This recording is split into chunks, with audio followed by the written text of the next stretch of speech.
ഹരേ കൃഷ്ണ. അനന്ത പത്മനാഭ സത്സംഗത്തിലെ എല്ലാ ഭക്തന്മാർക്കും, ശ്രീകൃഷ്ണ കഥാമൃതം ഗ്രൂപ്പിലെ എല്ലാ ഭക്തന്മാർക്കും, ഈ ഓൺലൈൻ ക്ലാസ്സിൽ നമ്മളോടൊപ്പം പങ്കെടുക്കുന്ന മറ്റെല്ലാ ഭക്തന്മാർക്കും വളരെ ഹാർദവമായ സ്വാഗതം നമ്മളുടെ വീക്ക്ലിയുള്ള ഭാഗവതം ക്ലാസ്സിലേക്ക്. ഇപ്പോൾ നമ്മൾ ശ്രീമദ് ഭാഗവതത്തിനെ സീരീസായിട്ട്, അതായത് വേഴ്സ് ബൈ വേഴ്സായിട്ട് കാണുകയാണ്. ഇപ്പോൾ നമ്മൾ ഒന്നാമത്തെ ക്യാൻറ്റോ 6-ാമത്തെ അധ്യായം 35 വരെ ശ്ലോകങ്ങളാണ് കഴിഞ്ഞ തവണ വായിച്ചത്. ഈ അധ്യായത്തിൽ നാരദ മഹർഷിയും വ്യാസദേവനും തമ്മിലുള്ള സംഭാഷണമാണ്. എന്താണ് ഭക്തിയുടെ പ്രാധാന്യം, അത് ഒരാളുടെ ജീവിതത്തിൽ എങ്ങനെയാണ് മാറ്റങ്ങൾ ഉണ്ടാവുന്നത്, അത് സ്വന്തം ഉദാഹരണം കൊണ്ട് വ്യാസദേവനോട് നാരദ മഹർഷി പറയുകയാണ്. അപ്പോൾ അതിൻ്റെ അവസാന പാദത്തിലേക്കാണ്, അതായത് ഒരു 4 ശ്ലോകങ്ങളും കൂടി കഴിയുമ്പോൾ നമ്മൾ ഭാഗവതത്തിൻ്റെ യഥാർത്ഥ പ്രതിപാദ്യ വിഷയങ്ങളിലേക്ക് കടക്കും. ഇത് ഇൻട്രൊഡക്ഷനാണ് നമ്മളിപ്പോൾ കേൾക്കുന്നത്. അപ്പോൾ നമുക്ക് ക്ലാസ് തുടങ്ങുന്നതിന് മുമ്പ് ചെറിയൊരു കീർത്തനം ചെയ്യാം. ജയ രാധ മാധവ കുഞ്ച ബിഹാരി ഗോപീജനവല്ലഭ ഗിരിവരധാരി. ജയ രാധ മാധവ കുഞ്ച ബിഹാരി ഗോപീജനവല്ലഭ ഗിരിവരധാരി. യശോദനന്ദന വ്രജ ജനരഞ്ജന, യശോദാനന്ദന വ്രജ ജനരഞ്ജന. ജമുനാതീര വനചാരി, ജമുനാതീര വനചാരി. ജയ രാധ മാധവ കുഞ്ച ബിഹാരി ഗോപീജനവല്ലഭ ഗിരിവരധാരി. ജയ രാധ മാധവ കുഞ്ച ബിഹാരി ഗോപീജനവല്ലഭ ഗിരിവരധാരി. ഹരേ കൃഷ്ണ ഹരേ കൃഷ്ണ കൃഷ്ണ കൃഷ്ണ ഹരേ ഹരേ. ഹരേ രാമ ഹരേ രാമ രാമ രാമ ഹരേ ഹരേ. ജയ കൃഷ്ണ ബലരാം ജയ കൃഷ്ണ ബലരാം കൃഷ്ണ ബലരാം ജയ കൃഷ്ണ ബലരാം. ജയ ഗൗരനിതായ് ജയ ഗൗരനിതായ് ഗൗരനിതായ് ജയ ഗൗരനിതായ്. ജയ ജയ പ്രഭുപാദ് പ്രഭുപാദ് പ്രഭുപാദ് ജയ ജയ പ്രഭുപാദ്. ജയ ജയ ഗുരുദേവ് ഗുരുദേവ് ഗുരുദേവ് ജയ ജയ ഗുരുദേവ്. ഓം നമോ ഭഗവത്തെ വാസുദേവായ, ഓം നമോ ഭഗവത്തെ വാസുദേവായ, ഓം നമോ ഭഗവത്തെ വാസുദേവായ. നമ ഓം വിഷ്ണുപാദായ കൃഷ്ണപ്രേഷ്ഠായ ഭൂതലെ ശ്രീമതേ ഭക്തിവേദാന്ത സ്വാമിന്നിധി നാമിനെ. നമസ്തേ സരസ്വതേ ദേവേ ഗൗരവാണി പ്രചാരിണേ നിർവിശേഷ ശൂന്യവാദി പാശ്ചാത്യദേശതാരിണേ. ജയ ശ്രീ കൃഷ്ണ ചൈതന്യ പ്രഭു നിത്യാനന്ദ ശ്രീ അദ്വൈത ഗദാധര ശ്രീവാസാദി ഗൗരഭക്തവൃന്ദ. ഹരേ കൃഷ്ണ കൃഷ്ണ കൃഷ്ണ ഹരേ ഹരേ, ഹരേ രാമ രാമ രാമ ഹരേ ഹരേ. ഹരേ കൃഷ്ണ. അപ്പം നമ്മൾ ശ്രീമദ് ഭാഗവതത്തിൻ്റെ 6-ാമത്തെ അധ്യായത്തിലെ അവസാന ഭാഗത്തേക്ക് കിടക്കുകയാണ്. ഇവിടെ വ്യാസദേവനോട് തൻ്റെ നിർദ്ദേശങ്ങൾ നാരദ മഹർഷി ഉപസംഹരിക്കുകയാണ്, അതായത് ചുരുക്കുകയാണ്. ഇനി 4 ശ്ലോകങ്ങളിൽ നാരദ മഹർഷി പ്രത്യേകിച്ച് കൂടുതൽ കാര്യങ്ങളൊന്നും പറയുന്നില്ല, നേരത്തെ പറഞ്ഞ കാര്യങ്ങളൊക്കെ ഒന്നും കൂടി ഓർമ്മിപ്പിക്കുകയാണ്. എന്താണ് ഭക്തിയുടെ പ്രത്യേകത, അത് എൻ്റെ ജീവിതത്തിൽ എന്ത് നേട്ടങ്ങളാണ് എനിക്കുണ്ടാക്കിയത് എന്ന് ഓൾറെഡി പറഞ്ഞു. അതായത് ഒരു ചെറിയ കുട്ടി, ആ കുട്ടിക്ക് ഭക്തിവേദാന്തികൾ ആദ്യമായിട്ട് ഭക്തിയെക്കുറിച്ച് പറഞ്ഞു കൊടുത്തു. അവനത് ജീവിതത്തിൽ പ്രാവർത്തികമാക്കി. മാതാവ് നഷ്ടപ്പെട്ടപ്പോൾ പോലും എന്ത് സംഭവിച്ചില്ല, അവന് ബുദ്ധിമുട്ടുണ്ടായില്ല. കാരണം പൂർണ്ണമായും ഭഗവാനിൽ ആശ്രയിച്ചിരുന്നു. അതിനുശേഷം ധ്യാനം പരിശീലിച്ചപ്പോൾ പെട്ടെന്ന് തന്നെ ഭഗവാൻ ദൃശ്യനായി. എന്തു സംസാരിച്ചു അവനോട്? ഈ ജന്മത്തിൽ നിനക്ക് എന്നെ ലഭിക്കുകയില്ല എങ്കിലും മരണസമയത്ത് തീർച്ചയായും നിനക്ക് എന്തുണ്ടാവും? എൻ്റെ ഓർമ്മയുണ്ടാവും. അതുകൊണ്ട് എന്ത് സംഭവിക്കും? നിനക്ക് അടുത്ത ജന്മം എൻ്റെ അനുചരനാകാൻ പറ്റുന്ന ഒരു ആത്മീയ ശരീരം ലഭിക്കും. അപ്പോൾ ആ കൽപ്പത്തിൽ ബ്രഹ്മദേവൻ്റെ സന്ധ്യ രാത്രിയായി കഴിയുമ്പോഴേക്കും പ്രളയമുണ്ടാകും. അപ്പോഴേക്കും എല്ലാ ജീവാത്മാക്കളും ബ്രഹ്മദേവനോടൊപ്പം ഭഗവാൻ നാരായണൻ്റെ ഉള്ളിലേക്ക് അവ്യക്തമായ രീതിയിൽ എന്ത് ചെയ്യപ്പെടും? ലയിക്കപ്പെടും. വീണ്ടും അത് വ്യക്തമായ രീതിയിൽ പ്രകടമാക്കപ്പെടും അടുത്ത ബ്രഹ്മദേവൻ്റെ ദിവസം. അപ്പോൾ സാധാരണ ബ്രഹ്മദേവൻ്റെ മക്കളായ മരീചിയും മറ്റു മഹർഷിമാരെയും പോലെ നാരദൻ എന്നുള്ള രൂപത്തിൽ എനിക്ക് എന്ത് കിട്ടി? ജന്മം കിട്ടി എന്ന് പറയുന്നു. അതിനുശേഷം ദേവദത്തം എന്ന് പറയുന്ന എൻ്റെ വീണയുമായിട്ട് ഈ 3 ലോകങ്ങളിലും ആധ്യാത്മിക ലോകങ്ങളിലും എവിടെ വേണമെങ്കിലും എനിക്ക് സഞ്ചരിക്കാം. അതാണ് ഇപ്പോൾ എനിക്ക് ഭഗവാൻ തന്നിരിക്കുന്ന അനുഗ്രഹം എന്ന് പറഞ്ഞ് ആര് ചുരുക്കുന്നു? നാരദ മഹർഷി ചുരുക്കുന്നു. നമുക്ക് അടുത്ത ശ്ലോകത്തിലേക്ക് കിടക്കാം. 1:6:36 സർവം തദിദമാഖ്യാതം യത് പൃഷ്ടോഹം ത്വയാ നഖ ജന്മകർമ്മരഹസ്യം മേ ഭവതശ്ചാത്മതോഷണം. സർവം തദിദമാഖ്യാതം യത് പൃഷ്ടോഹം ത്വയാ നഖ ജന്മകർമ്മരഹസ്യം മേ ഭവതശ്ചാത്മതോഷണം. സർവം തദ് ഇദം ആഖ്യാതം യത് പൃഷ്ടോഹം ത്വയാ നഖ ജന്മകർമ്മരഹസ്യം മേ ഭവതശ്ചാത്മതോഷണം. എന്തു പറയുകയാണ്? സർവം, എല്ലാം, ഇതമാഖ്യാതം, ഈ പ്രകാരം ഞാൻ വിവരിച്ചു തന്നത് എല്ലാം, യത് പൃഷ്ട അഹം ത്വയ അനഘ, അങ്ങ് ചോദിച്ചതിന് മറുപടിയായിട്ട് ഞാൻ യത് പൃഷ്ട, അതായത് ചോദിച്ചു, സാധു മുനയ പൃഷ്ടോ അഹം എന്നൊക്കെ പറഞ്ഞിട്ട് പറയാറുണ്ട്. എന്താണ്? അങ്ങ് ചോദിക്കുന്നത് വളരെയധികം നല്ലതാണല്ലയോ സാധു എന്നാണ്. അപ്പോൾ പൃഷ്ട എന്ന് പറഞ്ഞാൽ എന്താണ്? ചോദിക്കുന്നു എന്നാണ്. എന്നോട് അഹം, എന്നോട് താങ്കൾ, ത്വയ, ത്വയ എന്ന് പറഞ്ഞാൽ താങ്കൾ. ആരാണ് താങ്കൾ? വ്യാസദേവ അല്ലയോ അനഘ. ഇതെല്ലാം ഞാൻ ഇപ്പോൾ മേൽ വിവരിച്ചതുപോലെ പറഞ്ഞു തന്നിരിക്കുന്നു.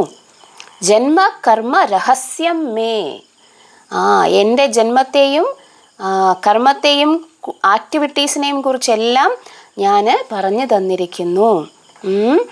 എന്തിനാണത് പറഞ്ഞു തന്നിരിക്കുന്നത്? ഭവതസ് ച ആത്മതോഷണം, എന്താണ്?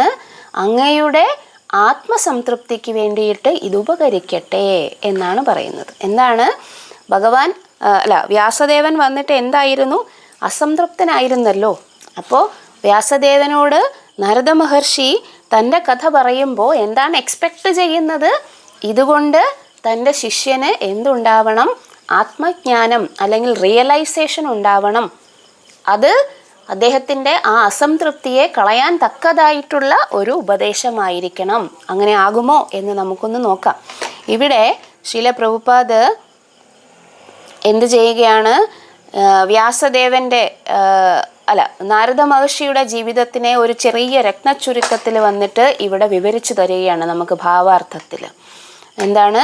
Process of devotional activities. വ്യാസദേവൻ്റെ അന്വേഷണങ്ങളെ സംതൃപ്തമാക്കാൻ ഭക്തിയുത കർമ്മങ്ങളുടെ നടപടിയുടെ ആരംഭം മുതൽ അതീന്ദ്രിയ പദവി വരെയുള്ളതൊക്കെയും യഥാർഹമായി വിശദീകരിക്കപ്പെട്ടു. അത് മുമ്പേ ഞാൻ പറഞ്ഞു അല്ലേ?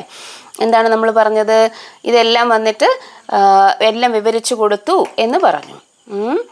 എങ്ങനെയൊക്കെയാണ് അദ്ദേഹത്തിൻ്റെ ജീവിതത്തിൽ ചേഞ്ചസ് ഉണ്ടായത് എന്നൊക്കെ എല്ലാം പറഞ്ഞു കഴിഞ്ഞു അല്ലേ? അപ്പോൾ ഈ അതീന്ദ്രിയ സാക്ഷാത്കാരത്തിൻ്റെ സർവ നിഗൂഢതകളാലും നാരദമുനി സ്വയം യഥോചിതമായി പരിണതപ്രജ്ഞനാണ്. ആകയാൽ അത്തരമൊരു പ്രാമാണികനിൽ നിന്നുള്ള ശ്രവണത്താൽ യഥാർത്ഥ വേദഗ്രന്ഥങ്ങളിൽ പോലും നാമമാത്രമായി മാത്രം ആലേഖനം ചെയ്തിരിക്കുന്ന ഭക്തിയുത സേവന പരിണാമങ്ങളെ സംബന്ധിച്ച് ഏകദേശ ആശയം ലഭിക്കും. ഇവിടെ പ്രഭുപാദ് പറയുന്നു, വേദങ്ങളിൽ വളരെ നിഗൂഢമായിട്ടാണ് ഭക്തിയെക്കുറിച്ച് പറഞ്ഞിട്ടുള്ളത്. മൊത്തത്തിൽ വായിച്ചു കഴിഞ്ഞാൽ അവിടെ ജ്ഞാനയോഗവും കർമ്മയോഗവും മറ്റ് യോഗങ്ങളും ഒക്കെയാണ് വേദങ്ങളിൽ പറഞ്ഞിരിക്കുന്നത്. ഭക്തി എന്ന് പറയുന്നത് വളരെ നിഗൂഢമായി, അതിനെ തിരക്കി അന്വേഷിച്ച് പോകുന്നവർക്ക് മാത്രമേ കിട്ടുകയുള്ളൂ വേദങ്ങളിൽ നിന്നും എന്ന് പറയുന്നു. പക്ഷേ വിശദമായിട്ട് എവിടെയാണ് പ്രതിപാദിക്കുന്നത്? ശ്രീമദ് ഭാഗവതം. അതുകൊണ്ടാണ് ശ്രീമദ് ഭാഗവതത്തെ സാഹിത്യ സംബന്ധമായ സർവ്വ വേദവൃക്ഷങ്ങളുടെയും പരിപക്വമായ ഫലം എന്ന് പറയപ്പെടുന്നത്. ലാസ്റ്റ് സെൻറ്റൻസ് ഏതാണ്? നമ്മൾ ശ്രീമദ് ഭാഗവതം പുരാണം അമലം യത് വൈഷ്ണവാനാം പ്രിയം എന്നും പറയും. പിന്നെ എന്താണ്? നിഗമ കൽപ്പതരോർ ഗലിതം ഫലം. നമ്മൾ ശ്ലോക പഠിച്ചു അല്ലേ? രണ്ടാമത്തെ ശ്ലോക പഠിച്ചു. നിഗമ കൽപ്പതരോർ ഗലിതം ഫലം ശുകമുഖാദ് അമൃതദ്രവ സംയുതം പിബത ഭാഗവതം രസമാലയം മുഹുരഹോ രസിക ഭുവി ഭാവുക. ഇതാണ് നമ്മൾ പഠിച്ചത്. അത് ശ്രീമദ് ഭാഗവതത്തിൻ്റെ ഇമ്പോർട്ടൻസിനെ കുറിച്ചാണ് പറഞ്ഞു തരുന്നത്. ഇവിടെ ആര് പറഞ്ഞിരിക്കുന്നു? നാരദ മഹർഷിയും ഇത് തന്നെയാണ് പറയുന്നത്. അത് കഴിഞ്ഞിട്ട് എന്ത് ചെയ്തു? അദ്ദേഹത്തിന് അനുഗ്രഹം കൊടുത്തുകൊണ്ട് ഇത് അദ്ദേഹത്തിൻ്റെ ആത്മജ്ഞാനത്തിന് ഉപകരിക്കട്ടെ എന്ന് വ്യാസദേവനോട് പറഞ്ഞുകൊണ്ട് അദ്ദേഹം തിരിച്ചു പോവുകയാണ്. ശ്ലോകം 37 നമുക്കും കടക്കാം. സൂത ഉവാച ഏവം സംഭാഷ്യ ഭഗവാൻ നാരദോ വാസവീസുതം ആമന്ത്ര്യ വീണാം രണയൻ യയൗ യദൃച്ഛികോ മുനി. സൂത ഉവാച ഏവം സംഭാഷ്യ ഭഗവാൻ നാരദോ വാസവീസുതം ആമന്ത്ര്യ വീണാം രണയൻ യയൗ യദൃച്ഛികോ മുനി. സൂത ഉവാച ഏവം സംഭാഷ്യ ഭഗവാൻ നാരദോ വാസവീസുതം ആമന്ത്ര്യ വീണാം രണയൻ യയൗ യാദൃച്ഛികോ മുനി. എന്താ ഇവിടെ പറയുന്നത്? അങ്ങനെ സൂത ഗോസ്വാമി ശൗനകാദി ഋഷികളോട് പറഞ്ഞു കൊടുക്കുകയാണ്. നിങ്ങൾക്കൊരു കാര്യം അറിയാമോ? ഈ സൂത ഗോസ്വാമി തന്നെയാണ് ശൗനകാദി ഋഷികൾക്ക് എല്ലാ തരത്തിലുമുള്ള പുരാണങ്ങളും മറ്റു കാര്യങ്ങളും പറഞ്ഞു കൊടുത്തത്. അവരുടെ ആ കലിയുഗത്തിൻ്റെ ആദ്യം നടന്ന ആ ഒരു യജ്ഞം അല്ലെങ്കിൽ സത്രം എന്ന് പറയുന്നത് അനേകായിരം വർഷങ്ങൾ നീണ്ടു നിന്നിരുന്നതാണ്. അപ്പോൾ ആ സമയത്ത് സൂത ഗോസ്വാമി രോമഹർഷണൻ എന്ന് പറയുന്ന, അല്ലെങ്കിൽ ലോമഹർഷണൻ എന്നും പറയും, മഹർഷിയുടെ പുത്രൻ, അദ്ദേഹം വന്നിട്ട് എന്ത് ചെയ്യുകയാണ്? അവിടെ എത്തിച്ചേരുകയാണ്. ആ സദസ്സിൽ ശൗനക എന്ന് പറയുന്ന മഹർഷിയാണ് ആ കേൾവിക്കാരുടെ എല്ലാം നേതാവ്. അപ്പോൾ ആ കേൾവിക്കാരുടെ നേതാവ് ഈ സൂത ഗോസ്വാമിയെ എന്ത് ചെയ്യുന്നു? ഈ കഥകൾ പറഞ്ഞു കൊടുക്കാൻ, അല്ലെങ്കിൽ പുരാണങ്ങളും വേദങ്ങളും മറ്റു കാര്യങ്ങളും എല്ലാം പറഞ്ഞു കൊടുക്കാൻ വേണ്ടിയിട്ട് എന്ത് ചെയ്യുകയാണ്? ഇൻവൈറ്റ് ചെയ്യുകയാണ്. അങ്ങനെയാണ് സൂത ഗോസ്വാമി അവിടെ ശൗനകാദി ഋഷികൾക്ക് ഇതെല്ലാം പറഞ്ഞു കൊടുക്കുന്നത്. ഭാഗവതത്തിൻ്റെ മാത്രമല്ല, മഹാഭാരതത്തിൻ്റെ ആദ്യവും ഇതേ കാര്യങ്ങൾ തന്നെയാണ്. എന്ത്? സൂത ഗോസ്വാമിയും ശൗനകാദി ഋഷികളും തമ്മിലുള്ള സംഭാഷണം തന്നെയാണ് അവിടെയും. അപ്പോൾ എന്താണ് പറഞ്ഞത്? സൂത ഗോസ്വാമി. എവിടെയാണ് ഇപ്പോൾ സൂത ഗോസ്വാമി കടന്നു വന്നത് എന്ന് നമ്മൾ ചിന്തിക്കാൻ പാടില്ല. എന്താണ് പ്രശ്നം? ഇപ്പോൾ നടന്ന സംഭാഷണം നാരദ മഹർഷിയും വ്യാസദേവനും തമ്മിലുള്ള സംഭാഷണം സൂത ഗോസ്വാമി പറയുന്ന സംഭാഷണമാണ്. യഥാർത്ഥത്തിൽ സൂത ഗോസ്വാമി ശൗനകാദി ഋഷികളോട് പറയുകയാണ് ഇപ്രകാരം നാരദ മഹർഷിയും വ്യാസദേവനും തമ്മിൽ സംസാരിച്ചു എന്ന്. അതാണ് നമ്മൾ ഇത്ര നേരം കേട്ടത്. അപ്പോൾ ഇപ്പോൾ സൂത ഗോസ്വാമി വീണ്ടും പറയുകയാണ് ഏവം സംഭാഷ്യ, ഇപ്രകാരം സംഭാഷണം നടത്തിയിട്ട് ഭഗവാൻ നാരദോ, ആരാണ് ഭഗവാൻ എന്ന് വിളിക്കാൻ കാരണം? അതീന്ദ്രിയമായിട്ട് പവർഫുള്ളായ ശക്തനായ നാരദ മഹർഷി എന്ത് ചെയ്യുന്നു? അതീന്ദ്രിയമായി ശക്തിമത്തായ നാരദമുനി വാസവീസുതം. ആരാണ് ഈ വാസവീസുതം? ആരോടായിരുന്നു സംസാരിച്ചത്? കൃഷ്ണദ്വൈപായന വ്യാസൻ അല്ലേ? ആരാണത്? നമ്മുടെ വ്യാസദേവൻ. എന്താണ് അദ്ദേഹത്തിന് കൃഷ്ണ ദ്വൈപായന വ്യാസൻ എന്ന് പേര് വരാൻ കാരണം? കൃഷ്ണ എന്ന് പറഞ്ഞാൽ അദ്ദേഹത്തിൻ്റെ നിറം കൃഷ്ണവർണ്ണമായതുകൊണ്ട്. ദ്വൈപായന എന്ന് പറഞ്ഞാൽ ഒരു ദ്വീപിലാണ് അദ്ദേഹത്തിൻ്റെ വാസവും. അത് മാത്രമല്ല അദ്ദേഹം ജനിച്ചതും. ആരാണ് അദ്ദേഹത്തിൻ്റെ മാതാവ്? സത്യവതി. പിതാവ് പരാശരമുനി. അപ്പോൾ വാസവി എന്ന പേരായ, അതായത് സത്യവതിയുടെ വേറൊരു പേരാണ് വാസവി. വാസവി സുതം ആരാണപ്പോൾ? വ്യാസദേവൻ. ഇനി വ്യാസ എന്ന അദ്ദേഹത്തെ വിളിക്കാൻ എന്താണ് കാരണം? വ്യസ്യതേ ഇതി വ്യാസഃ. എന്താണ്? വേദങ്ങളെ എല്ലാം ഡിവൈഡ് ചെയ്ത്, ഡിവിഷൻ അല്ലെങ്കിൽ വിഭജിച്ച് എന്ത് ചെയ്തു? ക്രോഡീകരിച്ചിരിക്കുന്ന ആളുടെ പേരാണ് വ്യാസൻ. അപ്പോൾ കൃഷ്ണദ്വൈപായന വ്യാസൻ എന്നാണ് അദ്ദേഹത്തെ പറയുന്നത്. ആരാണത്? വാസവി സുതം. ആമന്ത്രിയ വീണാം. ആമന്ത്രിയ എന്ന് പറഞ്ഞാൽ അദ്ദേഹത്തോട് എന്താണ്, അദ്ദേഹത്തോട് യാത്ര പറഞ്ഞിട്ട് വീണാം രണയൻ, വീണയും വായിച്ചുകൊണ്ട് നാരായണ നാരായണ നാരദമുനി വജായേ വീണ ശ്രീ രാധികാരമണ നാമേ, അതാണ്. അപ്പം നാരായണ നാരായണ എന്ന് വീണയും വായിച്ചുകൊണ്ട് യയൗ പോയി. എങ്ങോട്ട്? യാദൃച്ഛിക മുനിഹി. യാദൃച്ഛിക എന്ന് പറഞ്ഞാൽ രണ്ടർത്ഥം നമുക്കുണ്ട്. നമുക്കറിയാം മലയാളത്തിൽ എന്താണ് ഈ യാദൃച്ഛികം എന്ന് പറഞ്ഞാൽ? യാദൃച്ഛികം എന്ന് പറഞ്ഞാൽ വളരെ ആകസ്മികമായിട്ട് എന്ന് പറയും. അതേപോലെ തന്നെയാണ് നാരദമുനി എല്ലാവരുടെ മുന്നിലും പ്രത്യക്ഷപ്പെടുന്നത്. അങ്ങനെ തന്നെയാണ്. ആർക്ക് എവിടെ എന്ത് ആധ്യാത്മിക ജ്ഞാനം ആവശ്യമുണ്ടോ അവിടെ നാരദമുനി യദൃച്ഛയാ വരും. ഇത് വന്നിട്ട് പ്രഹ്ലാദ ചരിതത്തിൽ ധ്രുവചരിതത്തിൻ്റെ അകത്ത് യദൃച്ഛയ എന്ന് ഒരു വാക്ക് തന്നെ അവിടെ ഉപയോഗിക്കുന്നുണ്ട്. ധ്രുവൻ ആ കാട്ടിൽ തപശ്ചര്യ ചെയ്യാൻ വേണ്ടി വളരെ വളരെ ദൃഢനിശ്ചയത്തോടു കൂടി പോയപ്പോൾ അവിടെ യദൃച്ഛയ ആര് വന്നു? നാരദ മഹർഷി വന്നു. ഇനി ഇന്ദ്രദേവൻ വന്നിട്ട് കയാത്തുവിനെ, ഹിരണ്യകശിപുവിൻ്റെ ഭാര്യയെ, പ്രഗ്നൻ്റ് ആയിരുന്ന, അതായത് ഗർഭിണിയായിരുന്ന കയാത്തുവിനെയും കൊണ്ട് പോകുമ്പോൾ യദൃച്ഛയ അവിടെ വന്നു. മൃഗാരി എന്ത് ചെയ്യുന്നു? ആ മൃഗങ്ങളെല്ലാം പകുതി കൊന്നിട്ട് ഈ പ്രകാരം നടക്കുമ്പോൾ അവിടെ യദൃച്ഛയ അദ്ദേഹത്തിന് വേണ്ടിയിട്ടും നാരദ മഹർഷി വന്നു. പ്രഹ്ലാദന് വന്നു, ധ്രുവന് വന്നു, മൃഗാരിക്ക് വന്നു. പിന്നെ ആവശ്യമുള്ളവർക്ക് എല്ലാം ആര് വരും? യദൃച്ഛയ. അപ്പോൾ അതിന് വേറെയും ഒരർത്ഥം ഇവിടെ ഉണ്ട് എന്ന് പറയുന്നു. യാദൃച്ഛിക എന്ന് പറഞ്ഞാൽ യദൃച്ഛിക, ഇച്ഛിക്കുക എന്ന് പറഞ്ഞാൽ എന്താണ്? ആഗ്രഹിക്കുക. അപ്പോൾ എവിടെയും വേണമെങ്കിൽ ആ മുനിക്ക് പോകാം, അല്ലേ? അങ്ങനെ നാരദ മഹർഷി അവിടെ നിന്നും യാത്രയായി. ഇനി എന്ത് സംഭവിക്കും? ഒരു ഗുരു എന്ത് ചെയ്യും? ഇൻസ്ട്രക്ഷൻ തരും. രണ്ട് തരത്തിൽ നമുക്ക് ഗുരുവിനെ സ്വീകരിക്കാം. ഒന്ന് ചുമ്മാ ഒരു സോഷ്യൽ ഒരു സോഷ്യൽ കസ്റ്റം, എല്ലാവരും സ്വീകരിക്കുന്നു, ഞാനും സ്വീകരിക്കുന്നു, അങ്ങനെ വേണമെങ്കിൽ സ്വീകരിക്കാം. അപ്പോൾ അവിടെ എന്താണ് ഭഗവത്ഗീതയിൽ ശ്രീകൃഷ്ണ ഭഗവാൻ പറയുന്നത് എങ്ങനെയാണ് ഒരു ഗുരുവിനെ സ്വീകരിക്കേണ്ടത്? ഒരു ഡിസൈപ്പിളിൻ്റെ കടമ എന്താണെന്ന് പറയുന്നു? 3 കാര്യങ്ങൾ പറയുന്നു. എന്താണ് 3 കാര്യങ്ങൾ? തദ്വിദ്ധി പ്രണിപാതേന പരിപ്രശ്നേന സേവയ. എന്താണ്? പ്രണിപാതേന പരിപ്രശ്നേന സേവയ. എന്താണ്? ഗുരുവിൻ്റെ അടുത്ത് ചെല്ലണം, എന്നിട്ട് അന്വേഷിച്ച് കണ്ടുപിടിക്കണം. നമുക്ക് ആദ്യം നമ്മൾ ഡെഫിഷ്യൻ്റ് ആണെന്ന് മനസ്സിലാകണം. അതായത് നമ്മൾ അജ്ഞരാണെന്ന് മനസ്സിലാകണം ആധ്യാത്മികമായിട്ട്. അപ്പോഴേ നമുക്ക് ഗുരുവിൻ്റെ ആവശ്യം വരുള്ളൂ. അല്ലെങ്കിൽ നമുക്ക് ഗുരുവിൻ്റെ ആവശ്യം എന്താണെന്ന് വരില്ല, അല്ലേ? മനസ്സിലാക്കാൻ പറ്റുകയില്ല. അപ്പോൾ എന്ത് ചെയ്യും? നമ്മൾ ഗുരുവിനെ അന്വേഷിച്ച് കണ്ടുപിടിക്കണം. എന്നിട്ട് തദ്വിദ്ധി പ്രണിപാതേന അവിടെ ചെന്നിട്ട് നമ്മൾ ഗുരുവിനെ ചലഞ്ച് ചെയ്യാനോ അല്ലെങ്കിൽ നമ്മളെക്കാട്ടിലും വിവരം ഇല്ലാത്തയാളാണ് ഗുരു എന്നോ ഒന്നും വിചാരിച്ചിട്ടല്ല അവിടെ പോയി ചോദ്യങ്ങൾ ചോദിക്കണം. എന്താണ്? ഗുരുവിനേക്കാൾ താഴെയാണ് ഞാൻ, ആധ്യാത്മികമായി ഉറപ്പായിട്ടും അങ്ങനെ തന്നെയാണ്. അതുകൊണ്ട് ഞാൻ അദ്ദേഹത്തിന് എന്ത് ചെയ്യണം? പ്രണമിക്കണം. അതാണ് പ്രണിപാതേന ആദ്യം, അതായത് സറണ്ടർ ചെയ്യുകയാണ്. പ്രണിപാതേന. പരിപ്രശ്നേന. എന്താണ് പരിപ്രശ്നേന എന്ന് പറഞ്ഞാൽ? ചോദ്യം ചോദിക്കുക. അതാണിപ്പോൾ നാരദ മഹർഷിയോട് വ്യാസദേവനും ചോദിച്ചത്. എനിക്ക് അതൃപ്തനാണ് ഞാൻ, അതുകൊണ്ട് ഞാൻ ഇനി എന്ത് ചെയ്യണമെന്ന് ചോദിച്ചില്ലേ? അത് എന്താണ്? ഈ ഒരു ചോദ്യമാണ് പരിപ്രശ്നേന. ഇനി അടുത്തത് ഗുരു കാര്യങ്ങളെല്ലാം പറഞ്ഞു തന്നു, ഇൻസ്ട്രക്ഷൻ. ഈ ഇൻസ്ട്രക്ഷനെ എന്ത് ചെയ്യും? ഫോളോ ചെയ്യണം.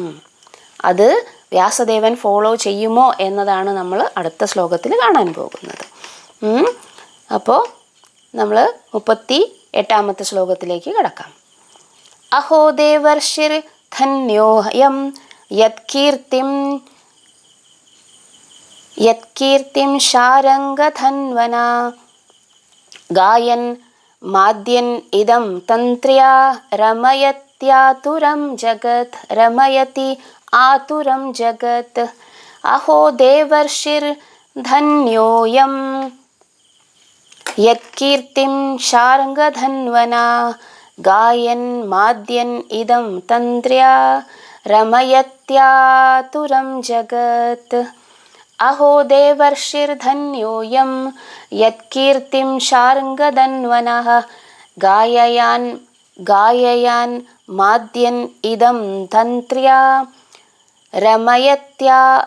രമയതി ആതുരം ജഗത്. എന്താണ് പറയുന്നത്? അഹോ ദേവർഷിർ, ധന്യോയം, അല്ലയോ ദേവർഷേ അങ്ങ് ധന്യനാണ്. എന്താണ് ധന്യനാണെന്ന് പറഞ്ഞാൽ അങ്ങ് കീർത്തിമാനാണ്, അല്ലെങ്കിൽ എല്ലാ വിജയവും അങ്ങേക്കുള്ളതാണ്. യത് കീർത്തിം ശാർംഗധന്വനഃ, ആരാണ് ഈ ധന്യനാകണ്? അല്ലയോ ദേവർഷേ നാരദ, അങ്ങ് ധന്യനാണെന്ന് പറയാൻ കാരണം എന്താണ്? യത് കീർത്തിം ശാർംഗധന്വനഃ, ആരാണ്? ശാരംഗപാണി, ശാരംഗധന്വനഃ. ധനു എന്ന് പറഞ്ഞാൽ എന്താണ്? വില്ല്. ഭഗവാന്റെ വില്ലിൻ്റെ പേരാണ് ശാരംഗം. അത് നമുക്കറിയാം. ശാരംഗപാണി, ശാരംഗധരൻ എന്നൊക്കെ നമ്മൾ പറയും ഭഗവാനെ, അല്ലേ? ഭഗവാന്റെ ഒരു പേരാണത്, ശാരംഗധനൻ. ആരാണിപ്പോൾ? യത് കീർത്തിം ശാരംഗധന്വനഃ, ആ ശാരംഗപാണിയുടെ കീർത്തി വാടിപ്പുകഴ്ത്തുന്നത് കൊണ്ടാണ് അഹോ ദേവർഷിർ ധന്യോഹം എന്ന് പറയുന്നത്. ഗായൻ മാദ്യൻ ഇദം തന്ത്ര്യ, എന്താണ്? പാടിക്കൊണ്ട്, എങ്ങനെ പാടിക്കൊണ്ട്? സന്തോഷത്തോടു കൂടി പാടിക്കൊണ്ട്. മാദ്യൻ ഇദം തന്ത്ര്യ, എന്താണ്? വീണ മീട്ടിക്കൊണ്ട്. ഈ തന്ത്രി, അല്ലേ? തന്ത്രി എന്ന് പറഞ്ഞാൽ എന്താണ്? തന്ത്രി മീട്ടുക എന്നൊക്കെ പറയില്ലേ? അതായത് അതിൻ്റെ സ്ട്രിങ് ഇൻസ്ട്രുമെൻറ്റിൻ്റെ പേരാണ് തന്ത്രി. ഇദം തന്ത്ര്യ ഗായൻ മാദ്യൻ ഇദം തന്ത്ര്യ രമയത്തി എന്ന് പറഞ്ഞാൽ എല്ലാവരെയും ഉത്സാഹിപ്പിക്കുക, അല്ലെങ്കിൽ എല്ലാവർക്കും ജീവിതം കൊടുക്കുക എന്നാണ്. ആതുരം ജഗത്, ആർക്ക്? ജഗത്തില് ആതുരരായിരിക്കുന്ന എല്ലാവർക്കും, അവരെ എല്ലാവരെയും രമയത്തി, ഉത്സാഹം വരുത്തുവാൻ ചെയ്യാൻ വേണ്ടിയിട്ടാണ് നാരദ മഹർഷി ഇപ്രകാരം എന്ത് ചെയ്യുന്നത്? സഞ്ചരിക്കുന്നത്. അപ്പോൾ നമ്മൾ കഴിഞ്ഞ ശ്ലോകത്തിൽ നാരദ മഹർഷി എന്ന വളരെ പ്രധാനപ്പെട്ട ഒരു വ്യക്തിത്വത്തിൻ്റെ ജീവചരിത്രമാണ് കേട്ടത്. ഓക്കെ, അപ്പോൾ ഈ ഒരു ശ്ലോകം കൊണ്ട് ഇത് നമുക്ക് ശ്രീല പ്രഭുപാദിന്റെ പർപ്പൂട്ടും കൂടെ ഒന്ന് വായിച്ചു നോക്കാം. ഭഗവാന്റെ അതീന്ദ്രിയ കർമ്മങ്ങളെ പ്രകീർത്തിക്കാനായി ശ്രീ നാരദമുനി വീണമിട്ടുന്നു. അപ്രകാരം പ്രപഞ്ചത്തിലെ സർവ ക്ലേശഭരിത ജീവാത്മാക്കൾക്കും ആശ്വാസം പ്രദാനം ചെയ്യുന്നു. വിശ്വപ്രപഞ്ചത്തിനുള്ളിൽ ആരും ആനന്ദഭരിതരല്ല. സന്തോഷമായി അനുഭവപ്പെടുന്നത് മായയുടെ മിഥ്യയാണ്. നമ്മൾ കഴിഞ്ഞ തവണ പറഞ്ഞു. എന്താണ് നമ്മൾ സുഖമെന്ന് വിചാരിക്കുന്നത്? ദുഃഖമില്ലാത്ത അവസ്ഥയാണ്. യഥാർത്ഥത്തിൽ ദുഃഖമാണ് മൊത്തത്തിൽ. എന്താണ്? ദുഃഖം മാത്രമാണ് യഥാർത്ഥത്തിലുള്ളത്. പക്ഷേ എങ്ങാനും അതിൻ്റെ അളവിച്ചിരി കുറഞ്ഞാലോ, അല്ലെങ്കിൽ തൽക്കാലം അത് അനുഭവിക്കാതിരിക്കുന്ന അവസ്ഥയാണ് സുഖം എന്ന് പറയുന്നത്. അല്ലാതെ അതിനേക്കാട്ടിലും മേലെ സ്കെയിലിൽ പോകുന്നില്ല നമ്മൾ. 0ൻ്റെ താഴെ ഉള്ള നെഗറ്റീവ് സ്കെയിലാണ് നമ്മൾ മിക്കവാറും നിൽക്കുന്നത്. 0 വരെ എത്തുമ്പോൾ നമ്മൾ വിചാരിക്കും ഇതാണ് സുഖം എന്ന്. പക്ഷെ അതിൻ്റെ മേലെയുള്ള ആനന്ദത്തെക്കുറിച്ച് നമുക്കറിയില്ല. സന്തോഷമായി അനുഭവപ്പെടുന്നത് മായയുടെ മിഥ്യയാണ്. അശുദ്ധമായ അമേധ്യത്തിൽ വസിക്കുന്ന പന്നി പോലും ആനന്ദവാനായി കാണപ്പെടുന്നത് ഭഗവാന്റെ മായാശക്തി അത്രയ്ക്കും ശക്തിമത്താകയാലാണ്. ഇടയ്ക്കിടയ്ക്ക് പ്രഭുപാദ് ചിലപ്പോൾ പറയാറുണ്ട്, if you give a hog എന്ന് പറഞ്ഞാൽ പന്നി, സ്വീറ്റ് മീറ്റ്, അതായത് കേസരി കൊണ്ടുപോയി കൊടുത്താലും പന്നി അത് കഴിക്കൂല. പന്നിക്ക് ആനന്ദം എന്താണ്? അതിൻ്റെ ഭക്ഷണമായ അമേദ്യം തന്നെയാണ്. അതുകൊണ്ട് അതായത് അതിൻ്റെ ശരീരത്തിൽ അത് ആ സന്തോഷം, ഭക്ഷണം കഴിക്കുക എന്നുള്ളതൊരു സന്തോഷമാണ്, അല്ലേ? ഭക്ഷണം കഴിക്കുന്നത് സന്തോഷമാണെങ്കിൽ ഇത്തരം ഭക്ഷണം കഴിച്ചാൽ എങ്ങനെയാണ് സന്തോഷം വരിക? നമുക്ക് ചിന്തിക്കാൻ പറ്റുമോ? ഇല്ല. പന്നിക്ക് നമ്മൾ ഹൽവ കൊണ്ടുപോയി കൊടുത്താലോ കേസരി കൊണ്ടുപോയി കൊടുത്താലോ എന്താണ്? അത് നോക്കൂല. അത് തന്നെയാണ് ഈ അമേദ്യം ഭക്ഷിക്കുന്നത് തന്നെയാണ് ആനന്ദം എന്ന് പറയുന്നത്. എന്തുകൊണ്ടാണ്? ഭഗവാന്റെ മായാശക്തി അത്രയ്ക്കും ശക്തിമത്താണ്. എന്താണ്? ഈ ഒരു ശരീരം എന്ന് പറയുന്നത് ഒരു യന്ത്രം പോലെ പ്രവർത്തിച്ചു കൊണ്ടേയിരിക്കുകയാണ്. ഇതിൻ്റെ അകത്ത് ഏത് ജീവാത്മാവാണോ ആ ശരീരത്തിൻ്റെ കണ്ടീഷൻ അനുസരിച്ച് ആ ജീവാത്മാവ് അതിൻ്റെ ആനന്ദത്തിൻ്റെ അല്ലെങ്കിൽ അതിൻ്റെ സന്തോഷത്തിൻ്റെ അളവുകോലും. പന്നിക്ക് അളവുകോൽ എന്താണ്? അമേദ്യമാണ്. നമുക്ക് പക്ഷേ അളവുകോലല്ല, നമുക്കതിനേക്കാളും മേലെയുള്ള അളവുകോലുകളാണ്. എന്താണ് സ്വാദിഷ്ടമായ ഭക്ഷണം കഴിക്കുക എന്നുള്ളത്. അതിനു വേണ്ടിയിട്ട് എത്ര കഷ്ടപ്പെടാനും നമ്മൾ താല്പര്യമുള്ളവരുമാണ്. അപ്പോൾ നമ്മളെക്കാൾ കൂടുതൽ അളവുകോലുള്ള ഒരു സന്തോഷം ഉണ്ടായിരിക്കണമല്ലോ. അതാണ് സ്വർലോകങ്ങളിലും മറ്റ് ഉപരി പ്ലാനറ്ററി സിസ്റ്റത്തിലുമുള്ളത് ഏറ്റവും ഉത്തമമായിട്ടുള്ള ആ ഒരു സന്തോഷം അല്ലെങ്കിൽ ആനന്ദം എന്ന് പറയുന്നത് എന്താണ്? ആത്മീയ ലോകത്തിലെ ആനന്ദമാണ്. അപ്പോൾ അതിനോട് തട്ടിച്ചു നോക്കുമ്പോൾ ഈ പന്നിയുടെ ആനന്ദം എന്ന് പറയുന്നത് അളവുകോലിൽ എവിടെയാണ്, നമ്മളുടേത് എവിടെയാണ് എന്നൊക്കെ നമുക്കൊന്ന് ആലോചിച്ച് നോക്കാം. ശ്രീ നാരദമുനി ക്ലേശഭരിതമായ നിവാസികളെ പ്രബുദ്ധരാക്കാനായി എല്ലായിടത്തും സഞ്ചരിച്ചു. അദ്ദേഹത്തിൻ്റെ ദൗത്യം അവരെ ഭഗവത് ധാമത്തിലേക്ക് മടക്കിക്കൊണ്ടുവരിക എന്നതാണ്. ആ മഹാഋഷിയുടെ കാലടികളെ പിന്തുടരുന്ന എല്ലാ ആത്മാർത്ഥ ഭഗവത് ഭക്തരുടെയും ദൗത്യവും അതുതന്നെയാണ്. നാരദ വ്യാസ സംഭാഷണം എന്ന ശ്രീമദ് ഭാഗവത പ്രഥമസ്കന്ധത്തിൻ്റെ 6-ാം അധ്യായ ഭക്തിവേദാന്ത വ്യാഖ്യാനം ഇപ്രകാരം സമാപിക്കുന്നു. ഓക്കെ, നമുക്ക് 7-ാം അധ്യായത്തിലേക്ക് കിടക്കാം. 7-ാമത്തെ അധ്യായം മുതൽ ഭാഗവതത്തിൻ്റെ നറേഷൻ അല്ലെങ്കിൽ ഭാഗവതത്തിൽ ഭഗവാന്റെയും ഭക്തന്മാരുടെയും ചരിതങ്ങളാണ് പറയുന്നത് അല്ലേ. അപ്പോൾ ഈ ചരിതങ്ങൾ തുടങ്ങുന്നത് എവിടെ നിന്നാണ്? ദ്രോണപുത്രൻ ശിക്ഷിക്കപ്പെടുന്നു എന്ന് തുടങ്ങുന്ന ആ ശ്ലോകത്തിൽ മുതലാണ്, അല്ലെങ്കിൽ ആ ചാപ്റ്റർ മുതലാണ്. എത്രാമത്തെ ചാപ്റ്ററാണ് നമ്മളിപ്പോൾ പറയാൻ പോകുന്നത്? 7-ാമത്തെ ചാപ്റ്റർ. എന്താണ് പരീക്ഷിത്ത് മഹാരാജാവ് ശൗനകാദി ഋഷികൾ നമ്മുടെ സൂത ഗോസ്വാമിയോട് ചോദിച്ചത് ഭാഗവതം പറയാനുണ്ടായ സാഹചര്യം എന്താണ് എന്നാണ് ചോദിച്ചത്. അപ്പോൾ ഭാഗവതം അതായത് എങ്ങനെയാണ് ഇത്, ആരോട് പറഞ്ഞു? ശുകദേവ ഗോസ്വാമി പരീക്ഷിത്ത് മഹാരാജാവിന് ഉപദേശിച്ചു കൊടുത്തു. പരീക്ഷിത്ത് മഹാരാജാവ് ശൃംഗയുടെ ശാപം കൊണ്ട് എന്തു ചെയ്തു? അദ്ദേഹം ഗംഗയുടെ തീരത്ത് മരണം കാത്തിരിക്കുന്ന സമയത്ത് ശുകദേവ ഗോസ്വാമി അവിടെ എത്തിച്ചേരുന്നു. ആ സമയത്ത് അദ്ദേഹം പരീക്ഷിത്ത് മഹാരാജാവിനോട് സംസാരിച്ചത് ഭാഗവതമാണ്. വ്യാസദേവൻ ശുകദേവ ഗോസ്വാമിക്ക് പറഞ്ഞു കൊടുത്ത ഭാഗവതം. അപ്പോൾ ഈ ഭാഗവതം എങ്ങനെയാണ് സംസാരിക്കാൻ ഇടയായത്? ആരാണ് പരീക്ഷിത്ത്? എങ്ങനെയാണ് പരീക്ഷത്തിന് ശൃംഗിയുടെ ശാപമേറ്റത്? ഈ പരീക്ഷിത്ത് ശൃംഗിയുടെ ശാപമേറ്റതിന് ശേഷം എന്ത് ചെയ്തു? പിന്നെ ശൃംഗിയുടെ ശാപമേറ്റ് പരീക്ഷിത്ത് മരണാസന്നനായിരിക്കുമ്പോൾ അവിടെ എന്ത് തീരുമാനങ്ങൾ എടുത്തു? രാജാവാണല്ലോ, എന്ത് തീരുമാനങ്ങൾ എടുത്തു? അതിനുശേഷം എവിടെ പോയി? ആരദ്ദേഹത്തിന് എന്തൊക്കെ കാര്യങ്ങൾ പറഞ്ഞു കൊടുത്തു? ഇതെല്ലാമാണ് ഈ ഫസ്റ്റ് ക്യാൻറ്റോയിൽ വിശദീകരിക്കുന്നത്. ഭാഗവതം യഥാർത്ഥത്തിൽ ഫസ്റ്റ് ക്യാൻറ്റോയിൽ വിശദീകരിക്കുന്നത് ഈ ചോദ്യങ്ങൾക്ക് ഉത്തരമാണ്. അപ്പം നമ്മൾ ഈ അധ്യായം, അതായത് ഈ ഒരു സംഭവത്തിലേക്ക് നീളുന്ന ഒരു ഇൻസിഡൻറ്റ് അല്ലെങ്കിൽ ഒരു സംഭവം വന്നിട്ട് എന്ത് ചെയ്യുകയാണ്? പറയാൻ വേണ്ടി പോവുകയാണ് വ്യാസദേവൻ. ഓക്കെ. ശൗനക ഉവാച നിർഗതേ നാരദേ സൂത ഭഗവാൻ ബാദരായണഃ ശ്രുതവാംസ്തദഭിപ്രേതം തഥാ കിം അകരോദ്ഭിഭൂ. ശൗനക ഉവാച നിർഗതേ നാരദേ സൂത ഭഗവാൻ ബാദരായണഃ ശ്രുതവാംസ്തദഭിപ്രേതം തഥാ കിം അകരോദ്ഭിഭൂ. ശൗനക ഉവാച നിർഗതേ നാരദേ സൂത ഭഗവാൻ ബാദരായണ ശ്രുതവാംസ്തഭിപ്രേതം തദ് തഥാ കിം അകരോത് വിഭൂ. എന്ത് ചോദിക്കുന്നു? സൂതഗോസ്വാമി ശൗനകാദി ഋഷികളോട് പറഞ്ഞു നിർത്തി. ഇനി ശൗനകാദി ഋഷികൾ തിരിച്ചു സൂതഗോസ്വാമിയോട് ചോദിക്കുകയാണ്. ശൗനക ഉവാച നിർഗതേ. ആര്? നിർഗതേ എന്ന് പറഞ്ഞാൽ പോയി. ആര് പോയി? നാരദേ. നാരദ മഹർഷി അവിടെ നിന്ന് പോയതിനു ശേഷം സൂത, അല്ലയോ സൂതഗോസ്വാമി, ഭഗവാൻ ബാദരായണ. ആരാണ് ഈ ബാദരായണ? ബദരവൃക്ഷ നിറഞ്ഞ ദ്വീപിൽ താമസിക്കുന്നവനാണ് ബാദരായണൻ. അതായത് നമ്മുടെ വ്യാസദേവൻ ബാദരായണൻ. കൃഷ്ണദ്വൈപായന വ്യാസൻ തന്നെയാണ് ബാദരായണൻ എന്നറിയപ്പെടുന്നതും. ബാദരായണി എന്നറിയപ്പെടുന്നത് ആരാണ്? ശുകദേവ ഗോസ്വാമിയാണ്.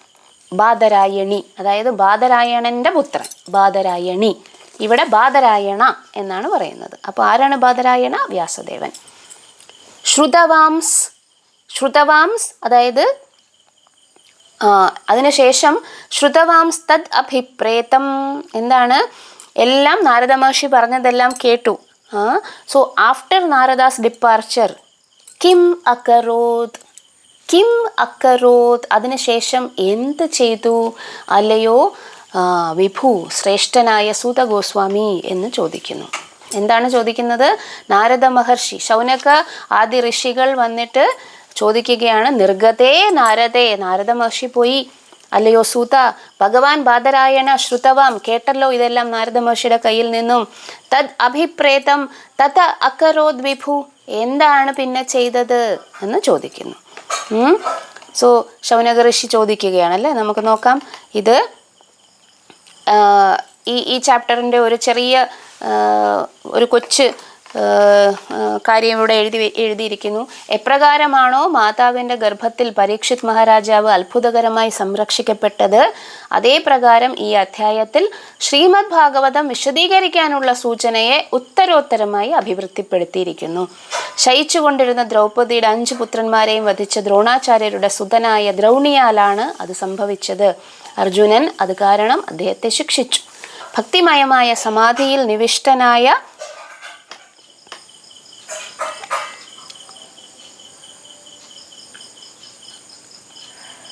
നിവിഷ്ടനായി ശ്രേഷ്ഠ മഹാകാവ്യമായ ശ്രീമദ് ഭാഗവത രചന ആരംഭിക്കുന്നത് മുമ്പ് തന്നെ ശ്രീ വ്യാസദേവൻ സമ്പൂർണ്ണ സത്യവും ഗ്രഹിച്ചിരുന്നു.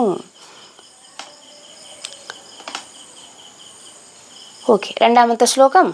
സൂത ഉവാച ബ്രഹ്മനദ്യാം സരസ്വത്യാം ആശ്രമ പശ്ചിമേ തടേ സമ്യപ്രാശ ഇതി പ്രോക്ത ഋഷീണാം ശത്രവർധനഃ.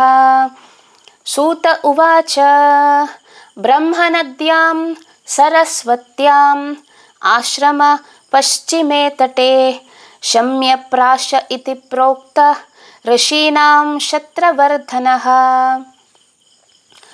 സൂത ഉവാച ബ്രഹ്മനദ്യാം സരസ്വത്യാം ആശ്രമ പശ്ചിമേ തടേ ശമ്യപ്രാശ ഇതി പ്രോക്ത ഋഷീണാം ശത്രവർധനഃ.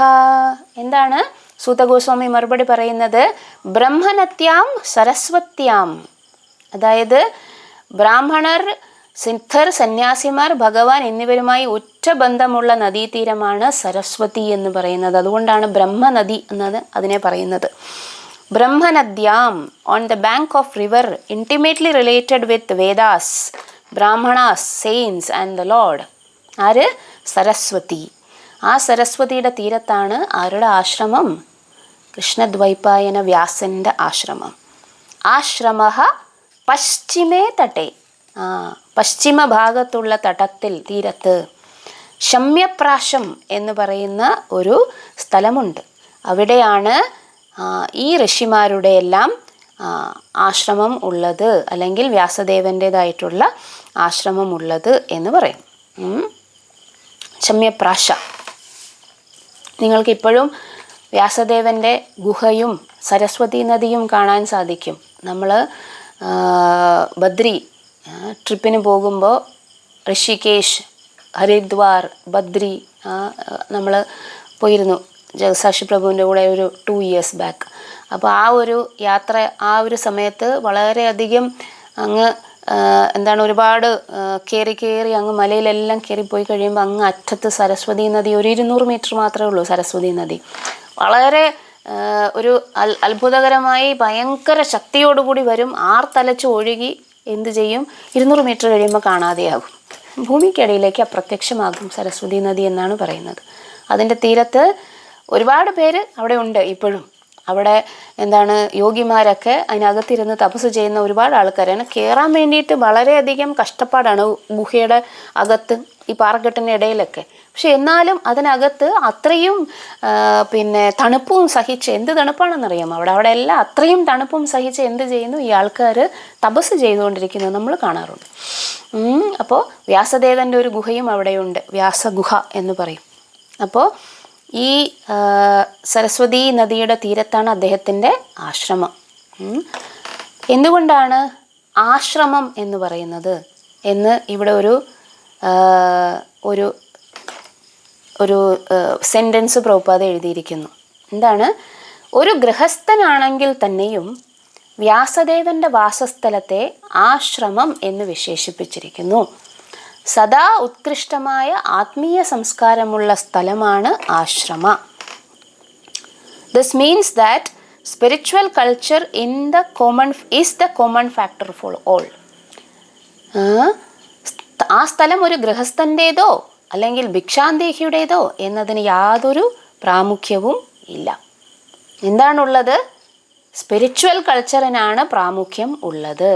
എല്ലാത്തരം ജീവിതാവസ്ഥയും ആശ്രമം എന്ന് വിശേഷിപ്പിക്കുന്ന വിധമാണ് സമ്പൂർണ്ണ വർണ്ണാശ്രമ സമ്പ്രദായവും രൂപകൽപ്പന ചെയ്തിരിക്കുന്നത്. എന്താണ് വർണ്ണാശ്രമ സമ്പ്രദായം?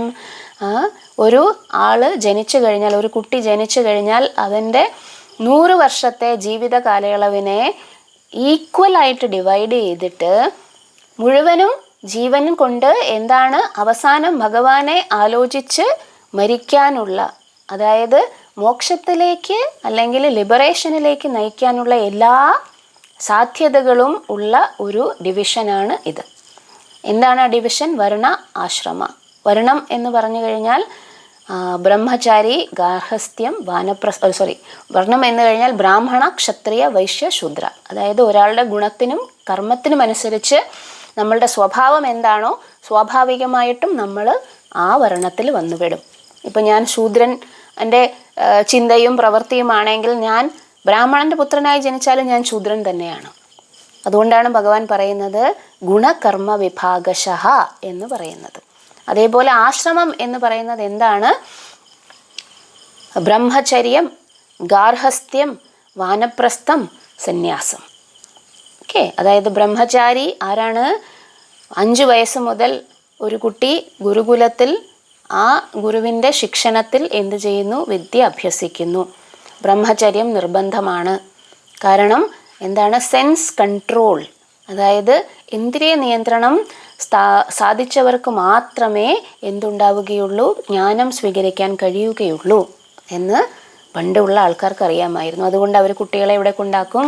ഗുരുകുലത്തിലാക്കും. അവിടെ ഗുരുനാഥനും അദ്ദേഹത്തിൻ്റെ പത്നിയും വന്നിട്ട് അവരുടെ അച്ഛനും അമ്മയുമായി മാറും. ശിക്ഷിക്കേണ്ടിടത്ത് ശിക്ഷിക്കും, ഓമനിക്കേണ്ടിടത്ത് ഓമനിക്കും. അവർ ഗുരുവിനെ വളരെ കാര്യമായിട്ട് തന്നെ സേവനം ചെയ്യും. അങ്ങനെ ഒരുപാട് കഥകളൊക്കെയുണ്ട്.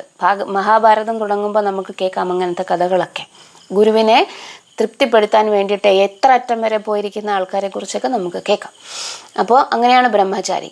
പിന്നെ ഈ ഒരു ബ്രഹ്മചാരിക്ക് വേണമെങ്കിൽ നൈഷ്ഠിക ബ്രഹ്മചാരിയായി മാറാം. അതായത് വിവാഹം കഴിക്കുക, ഇന്ദ്രിയ നിയന്ത്രണം അത്രയ്ക്ക് കാര്യക്ഷമമായി ചെയ്ത ആൾക്കാർക്ക് ഇന്ദ്രിയങ്ങളെ വീണ്ടും അഴിച്ചുവിടുന്നതിനോട് താല്പര്യമുണ്ടാവുകയില്ല. അവരെന്ത് ചെയ്യും? നൈഷ്ഠിക ബ്രഹ്മചാരിയായിട്ട് നേരെ വാനപ്രസ്ഥ സന്യാസ അങ്ങോട്ട് പോകാം. അല്ലെങ്കിൽ എന്ത് ചെയ്യാം? ഗുരുവിൻ്റെ അനുഗ്രഹത്തോടു കൂടി ഒരു പത്നിയെ സ്വീകരിക്കാം. എങ്കിലും ഗൃഹസ്ഥന്മാർ ആരാണ്? ഗൃഹസ്ഥ ആശ്രമികൾ എന്ന് തന്നെയാണ് അറിയപ്പെടുന്നത്. കാരണം എന്താണ്? അവർ ഈ പത്നിയെ സ്വീകരിക്കുന്നത് ഇന്ദ്രിയ സന്ദർപ്പണം ചെയ്യാൻ വേണ്ടിയിട്ടല്ല. നിയന്ത്രിതമായിട്ടുള്ള ഇന്ദ്രിയ സുഖം മാത്രമേ ഗൃഹസ്ഥന്മാർക്ക് പറഞ്ഞിട്ടുള്ളൂ. നിയന്ത്രിതം എന്ന് പറഞ്ഞു കഴിഞ്ഞാൽ എന്താണ്? പ്രൈമറി എയിം എന്ന് പറയുന്നത് ആര് തന്നെയാണ്? ഭഗവാന്റെ അടുത്തേക്ക് തിരിച്ചു പോകാനുള്ള മാർഗം തന്നെയാണ്, അല്ലെങ്കിൽ ആ വഴി തന്നെയാണ് ഗൃഹസ്ഥനും. പക്ഷേ എന്താണ്? അദ്ദേഹത്തിൻ്റെ ഇന്ദ്രിയങ്ങളെ നിഗ്രഹിക്കാൻ അദ്ദേഹത്തിന് കുറച്ച് ബുദ്ധിമുട്ടുള്ളത് കൊണ്ട് വേദങ്ങളിൽ അനുസൃതമായിട്ടുള്ള വിവാഹം ചെയ്തുകൊണ്ട് ഗൃഹസ്ഥാശ്രമം സ്വീകരിക്കാം, പുത്രന്മാരെ ഉൽപ്പാദിപ്പിക്കാം, പുത്രിമാരെ ഉൽപ്പാദിപ്പിക്കാം. അതിനുവേണ്ടി മാത്രമാണ് അവരെന്ത് ചെയ്യുന്നത്? ഇന്ദ്രിയങ്ങളെ ഉപയോഗിക്കുന്നത്. പക്ഷെ എങ്കിലും ആരാണ് അതിൻ്റെ അകത്ത് കേന്ദ്രം? ഭഗവാൻ തന്നെയാണ് കേന്ദ്രം. ഭർത്താവും ഭാര്യയും പതിയും പത്നിയും എന്ത് ചെയ്യുന്നു? ഭഗവാനെ കേന്ദ്രമാക്കി വെച്ചുകൊണ്ട് തങ്ങളുടെ ജീവിതം എന്ത് ചെയ്യുന്നു? മുന്നോട്ട് കൊണ്ടുപോകുന്നു. അങ്ങനെ ഗൃഹസ്ഥാശ്രമം കഴിഞ്ഞു കഴിയുമ്പോൾ പതിയും പത്നിയും ഒരുമിച്ച് തന്നെ ഇരിക്കുന്നുവെങ്കിലും അവർ എന്ത് ചെയ്യുന്നു? സ്വന്തം ഇന്ദ്രിയങ്ങളെ വീണ്ടും നിയന്ത്രണത്തിൽ കൊണ്ടുവരുന്നു. അവർ ഒരുമിച്ച് ഡിറ്റാച്ച്മെൻറ്റ് പ്രാക്ടീസ് ചെയ്യുന്നു. എന്താണ് ഈ ഡിറ്റാച്ച്മെൻ്റ് എന്ന് പറയുന്നത്? പരസ്പരം അറ്റാച്ച്ഡ് അതായത് ശരീരത്തോടുള്ള അറ്റാച്ച്മെൻറ്റ് മാറിയിട്ട് ഭഗവാനോട് തൻ്റെ അറ്റാച്ച്മെൻറ്റ് മാറ്റി ഈ ഡിറ്റാച്ച്മെൻറ്റ് പ്രാക്ടീസ് ചെയ്യുന്ന ഒരു ആശ്രമമാണ് വാനപ്രസ്ഥ.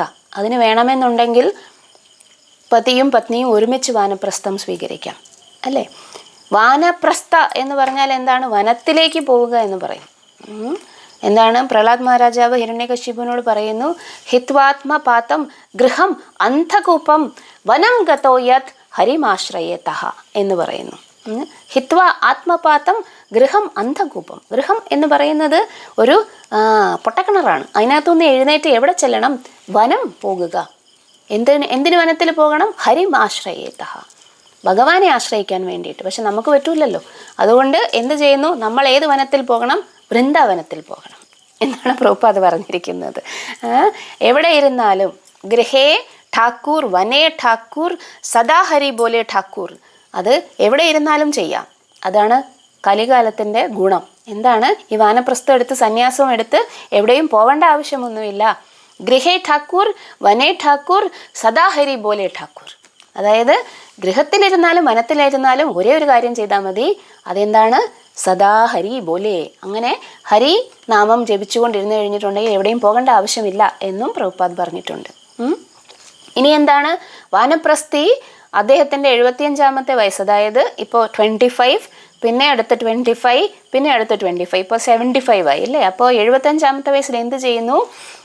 ഇനിയുള്ള പ്രശ്നം എന്താണെന്ന് വെച്ചിട്ടുണ്ടെങ്കിൽ സ്ത്രീകൾ എപ്പോഴും പ്രൊട്ടക്റ്റഡ് ആവേണ്ടവരാണ്. അവർക്ക് ഈ പ്രകാരം വളരെയധികം കഠിനമായിട്ടുള്ള തപശ്ചര്യകളൊക്കെ അനുഷ്ഠിക്കാൻ സ്വഭാവേന അവരുടെ ഫിസിക്കലി ശാരീരികമായിട്ടുള്ള ചില പ്രത്യേകതകൾ കാരണം ബുദ്ധിമുട്ടാണ്. അതുകൊണ്ട് അവർ പ്രൊട്ടക്റ്റ് ചെയ്യപ്പെടേണ്ടതാണ് എന്ന് പറഞ്ഞിട്ടുണ്ട്. അതുകൊണ്ട് പുത്രന്മാരുണ്ടെങ്കിൽ പുത്രനെ ഏൽപ്പിച്ചിട്ട് ഈ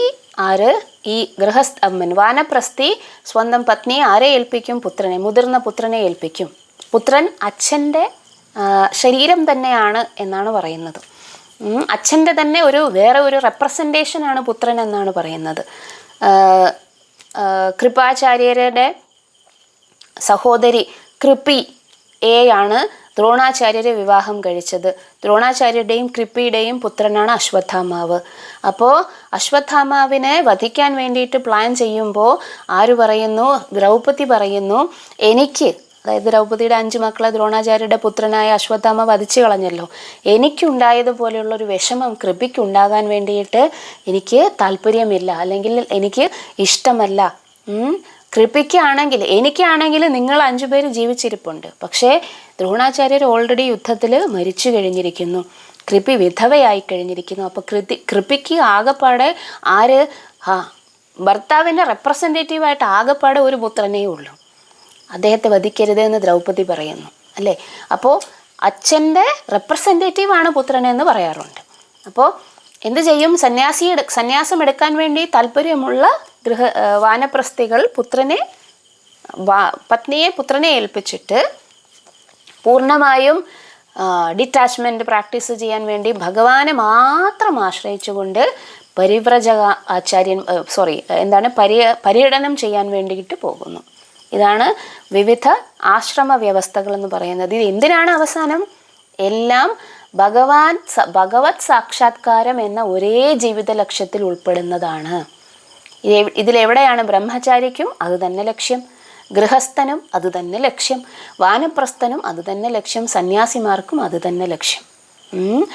ആത്മീയ സംസ്കാരത്തെ സംബന്ധിച്ചിടത്തോളം ഇവയിൽ യാതൊന്നും തന്നെ അപ്രധാനങ്ങളല്ല. അതുകൊണ്ട് തന്നെ ഏത് ആശ്രമത്തിലാണ് നിങ്ങൾ? സന്യാസിമാരാണ് ആ സന്യാസ ആശ്രമം എന്ന് പറയുന്നത് ടോപ്പ് മോസ്റ്റ് ആണെന്ന് പറയുന്നു. കാരണം അവർ കംപ്ലീറ്റ്ലി ഡിറ്റാച്ച്ഡ് ആയതുകൊണ്ടാണ്. നമ്മൾക്കൊക്കെ അറ്റാച്ച്മെൻ്റ് ഉണ്ട് ചിലതിനോടൊക്കെ, അല്ലേ? മക്കളോട്, ഭർത്താവിനോട്, പിന്നെ നമ്മളുടെ സത്വതകളോടൊക്കെ ഇതൊക്കെ അറ്റാച്ച്മെൻ്റ് ഉണ്ട്. പക്ഷെ സന്യാസിമാർക്ക് ഇതൊന്നുമില്ല. അതുകൊണ്ട് കംപ്ലീറ്റ്ലി ഡിറ്റാച്ച്ഡ് ആയത് ആരാണ്? സന്യാസിമാരാണെന്ന് പറയും. പക്ഷേ എല്ലാ ആശ്രമങ്ങൾക്കും അതിൻ്റേതായിട്ടുള്ള ലക്ഷ്യമുണ്ട്. എന്താണ് ലക്ഷ്യം? ഒരേ ഒരു ലക്ഷ്യം, ഭഗവത് സാക്ഷാത്കാരം എന്ന ലക്ഷ്യം. അപ്പോൾ ഇവിടെ വ്യാസദേവൻ്റെ ആശ്രമം എന്ന് പറഞ്ഞതുകൊണ്ടാണ് നമ്മൾ ഈ ഒരു ഡിസ്കഷനിലേക്ക് വന്നത്. നമുക്ക് നോക്കാം അടുത്ത ശ്ലോകം. തസ്മിൻ സ്വ ആശ്രമേ വ്യാസോ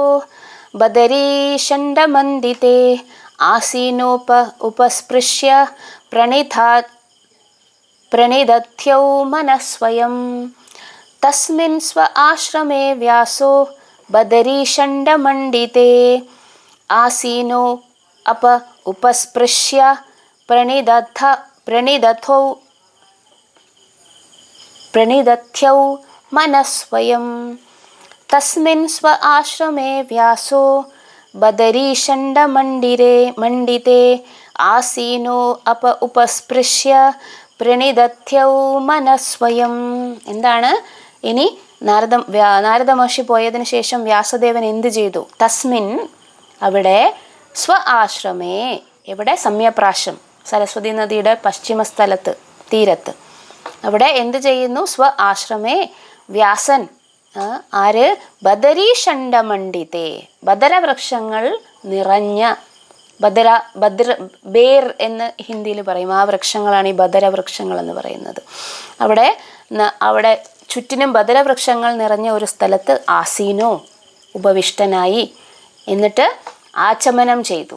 എന്ത് മഹത്കാര്യം ചെയ്യുന്നതിന് മുമ്പും സേവനം ചെയ്യുന്നതിന് മുമ്പും നമ്മൾ ജലം സ്പർശിച്ച് എന്ത് ചെയ്യും? ആചമനം ചെയ്യും.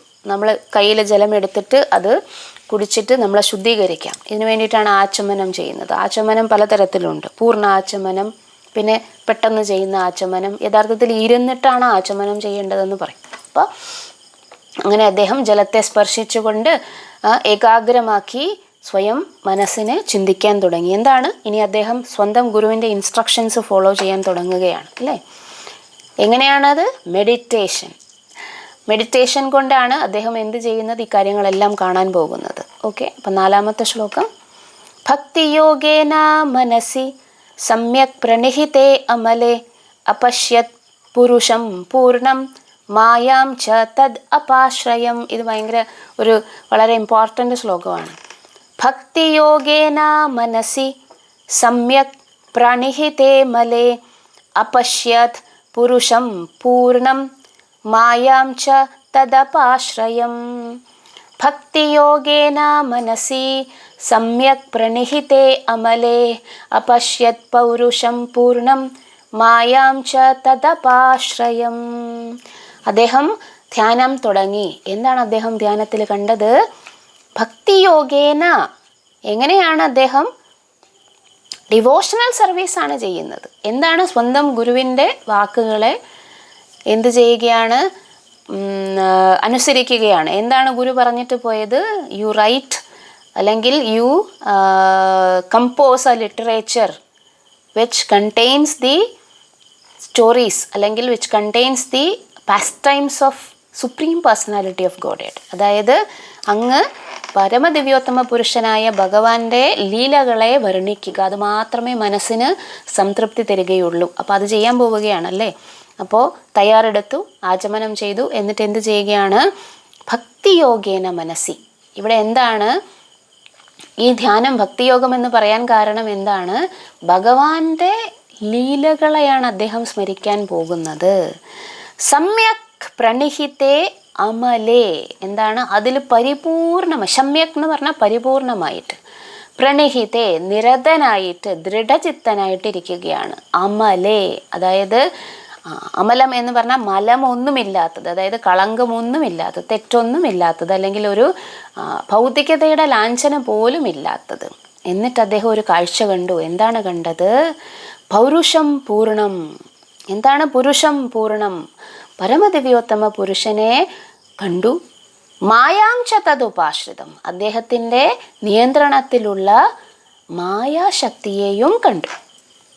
ഓക്കെ, ഭൗതികതയുടെ യാതൊരു ഛായയുമില്ലാത്ത ഭക്തിയുത സേവനവുമായി ധ്യാനത്തെ അന്വയിപ്പിച്ചിട്ട് പരിപൂർണമായും ധ്യാനനിരതനായി മനസ്സിനെ ഏകാഗ്രമാക്കിക്കൊണ്ട് ഭഗവാന്റെ പൂർണ്ണ നിയന്ത്രണത്തിലുള്ള ബഹിരംഗ ശക്തി സമേതം അദ്ദേഹം പരമദിവ്യോത്തമ പുരുഷനെ ദർശിച്ചു. എന്താണ് അദ്ദേഹം കാണുന്നത്? എന്താണ്? ഭഗവാനെയും അദ്ദേഹത്തിൻ്റെ ശക്തികളെയുമാണ് കാണുന്നത്. ഇത് എങ്ങനെയാണ് കണ്ടതെന്ന് നിങ്ങൾക്ക് സംശയം ഉണ്ടാവും അല്ലേ? അടുത്ത ശ്ലോകത്തിൽ അത് വളരെയധികം വിശദീകരിച്ച് പറയുന്നുണ്ട്. പക്ഷേ ഇതിനകത്ത് ശ്രീല പ്രഭുപാദിൻ്റെ പർപ്പുട്ടിൽ നമുക്ക് കുറച്ച് കാര്യങ്ങൾ പറയാനുണ്ട്. നമുക്കൊന്ന് വായിച്ചു നോക്കാം. അത് എന്താണ്?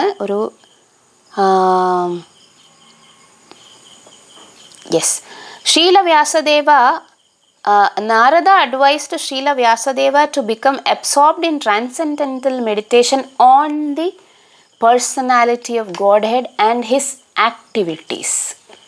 ശ്രീ നാരദൻ ശ്രീ വ്യാസദേവനെ പരമദിവ്യോത്തമ പുരുഷനിലും അദ്ദേഹത്തിൻ്റെ അതീന്ദ്രിയ കർമ്മങ്ങളിലും നിമഗ്നനാകാൻ ഉപദേശിച്ചു. ഭഗവാനെ എത്ര തരത്തിൽ റിയലൈസ് ചെയ്യാം? 1 ബ്രഹ്മൻ, 2 പരമാത്മ, 3 ഭഗവാൻ. ഇങ്ങനെ 3 തരത്തിലാണ് ഭഗവാനെ റിയലൈസ് ചെയ്യുന്നത്. പക്ഷെ നാരദ മഹർഷി വ്യാസദേവനോട് എന്ത് ധ്യാനമാണ് പറഞ്ഞത്? ബ്രഹ്മത്തിനെ ധ്യാനിക്കാൻ പറഞ്ഞോ? ഇല്ല. പരമാത്മാവിനെ ധ്യാനിക്കാൻ പറഞ്ഞോ? ഇല്ല. ഭഗവാനെ, പരമദിവ്യോത്തമ പുരുഷനെയും അദ്ദേഹത്തിൻ്റെ ലീലകളെയുമാണ് എന്ത് ചെയ്യാൻ പറഞ്ഞത്? ധ്യാനിക്കാൻ പറഞ്ഞത്. അപ്പോൾ ഭക്തിയോഗേന എന്ന് പറഞ്ഞാൽ, ഭക്തിയോഗം എന്ന് പറയണമെന്നുണ്ടെങ്കിൽ അത് ഇപ്രകാരമുള്ള ധ്യാനത്തിനേ പറ്റുകയുള്ളൂ. അതായത് ഭക്തിയോഗത്തിൽ ഭഗവാനെയാണ് ഭക്തൻ എന്ത് ചെയ്യുന്നത്? പ്രീതിപ്പെടുത്താൻ വേണ്ടിയിട്ട്, അല്ലെങ്കിൽ അദ്ദേഹം സാക്ഷാത്കരിക്കാൻ വേണ്ടി ശ്രമിക്കുന്നത്. ഇനി ഭക്തിയോഗത്തിൽ വളരെ എളുപ്പമാണോ ഭഗവാനെ ഇങ്ങനെ സാക്ഷാത്കരിക്കാൻ? Srila Vyasadeva did not take notice of the effulgence of Brahman because that is not absolute vision. എന്താണ്? ബ്രഹ്മതേജസ്സിനെ ശ്രീല വ്യാസദേവൻ ശ്രദ്ധ അറിയിക്കുന്നതായി കരുതിയതേ ഇല്ല. കാരണം അത് അബ്സല്യൂട്ട് അല്ല എന്ന് അദ്ദേഹത്തിന് അറിയാം. വദന്തി തത്വവിദസ് തത്വം യജ്ഞാനം അദ്വയം ബ്രഹ്മേതി പരമാത്മേതി ഭഗവാൻ ഇതി ശബ്ദത്തെ. അതായത് ബ്രഹ്മം, പരമാത്മാ, ഭഗവാൻ എന്ന് 3 തരത്തിൽ റിയലൈസ് ചെയ്യുന്ന പരമദിവ്യോത്തമ പുരുഷൻ തന്നെയാണ്. എങ്കിലും ഏറ്റവും ടോപ്പ് മോസ്റ്റ് എന്താണ്? ബ്രഹ്മൻ അല്ല, പിന്നെ പരമദിവ്യോത്തമ പുരുഷനായ ഭഗവാൻ തന്നെയാണ്. അതുകൊണ്ട് എന്ത് ചെയ്തു? വ്യാസദേവൻ വന്നിട്ട് ബ്രഹ്മൻ റിയലൈസേഷനിൽ ബ്രഹ്മൻ, അതായത് ബ്രഹ്മ എഫൾജൻസ്, ബ്രഹ്മജ്യോതിസ് എന്ന് നമ്മൾ പറയും, അതിനെ വന്നിട്ട് ധ്യാനിക്കാനല്ല ശ്രമിച്ചത്. എന്താണ് ഈ ബ്രഹ്മജ്യോതിസ് എന്ന് പറയുന്നത്? ഇവിടെ നോക്കൂ, ഭഗവാൻ അടുത്ത പേജിൽ പറയുന്നുണ്ട്. ഈ ബ്രഹ്മജ്യോതിസ് എന്ന് പറയുന്നത് ജസ്റ്റ് ഒരു ഭഗവാന്റെ അതീന്ദ്രിയ ശരീരത്തിൽ നിന്നുമുള്ള ഒരു റേ ഓഫ് ലൈറ്റ്, അല്ലെങ്കിൽ ഒരു ജ്യോതി മാത്രമാണ്. അതുകൊണ്ടാണ് അതിനെ ബ്രഹ്മജ്യോതി എന്ന് പറയുന്നത്. എന്താണ്? അവ്യക്തിഗത ബ്രഹ്മം എന്ന് പറയുന്നത് ഭഗവാന്റെ ശരീരത്തിൽ നിന്നുള്ള കാഞ്ചന പ്രദീപ്തിയാണ്. എവിടെ പറയുന്നു? ഈശോപനിഷത്തിൽ പറയുന്നു, ഹിരൺമയേന പാത്രേണ സത്യസ്യാപി ഹിതം മുഖം തത്വം പൂഷൻ അപവൃണു എന്ന് പറഞ്ഞിട്ട് ഒരു ശ്ലോകമുണ്ട്. എന്താണ്? ഹിരൺമയേന പാത്രേണ, ഹിരൺമയേന പാത്രേണ സത്യസ്യാപി ഹിതം മുഖം. അല്ലയോ, ഉപനിഷത്തിൽ ഭഗവാനെ കുറിച്ച് ഇൻഡയറക്റ്റ് ആയിട്ടാണ് പറയുന്നത് എന്ന് നമ്മൾ നേരത്തെ കേട്ടു. അപ്പോൾ ഭഗവാന്റെ രൂപത്തെ വർണ്ണിക്കുന്നത് ഇൻഡയറക്റ്റ് ആണ്. അവിടെ പറയുകയാണ് ഹിരൺമയേന പാത്രേന, ഭയങ്കര ഉജ്ജ്വലമായിട്ടുള്ള ഒരു ലൈറ്റ് കൊണ്ട് അദ്ദേഹത്തിൻ്റെ രൂപം മറയ്ക്കപ്പെട്ടിരിക്കുകയാണ്. ലൈറ്റ് 2 തരത്തിൽ ഉപയോഗിക്കാം. നമ്മൾ യാത്രയ്ക്ക് പോകുമ്പോഴേക്കും രാത്രിയിൽ കാർ ഓടിക്കുമ്പോൾ നോക്കൂ, ലൈറ്റ് വേണമല്ലോ കാർ ഓടിക്കാൻ വേണ്ടിയിട്ട്. എന്തിനു വേണം? കാണാൻ വേണം. പക്ഷെ അതേസമയം ഈ എതിരെ വരുന്ന ആൾ ഭയങ്കര ഇൻറ്റൻസിൽ ലൈറ്റ് അടിച്ച് വന്നു കഴിഞ്ഞിട്ടുണ്ടെങ്കിൽ നമുക്ക് കാണാൻ പറ്റുമോ? ഇല്ല. അത് ബ്ലൈൻഡഡ് ആക്കും, നമ്മളെ കണ്ണ് കാണാത്തതാക്കും. 2 തരത്തിൽ ഈ ലൈറ്റിനെ ഉപയോഗിക്കാം. 1 കാണാൻ ഉപയോഗിക്കാം, 2 അത്രയധികം ലൈറ്റ് കണ്ണിലടിച്ചാൽ എന്ത് ചെയ്യും? അത് ബ്ലൈൻഡഡ് ആയി പോകും. ഇവിടെ അങ്ങനെ അത്ര ദീപ്തിയുള്ള ആ ഒരു ബ്രഹ്മൻ എഫൾജൻസ് കൊണ്ട് ഭഗവാൻ മൂടപ്പെട്ടിരിക്കുകയാണ്. എന്തുകൊണ്ട്? ഭഗവാൻ അങ്ങനെ എല്ലാവരെയും കാണിക്കൂല. എന്താണ് ഭഗവാൻ അങ്ങനെ ഈ ബ്രഹ്മൻ എഫൾജൻസിൽ മറഞ്ഞു നിൽക്കാൻ കാരണം? അതിനെ മാറ്റാൻ വേണ്ടിയിട്ട് ഭക്തിയോഗത്തിന് മാത്രമേ പറ്റുകയുള്ളൂ. അവർ ചോദിക്കുകയാണ്, ആര്?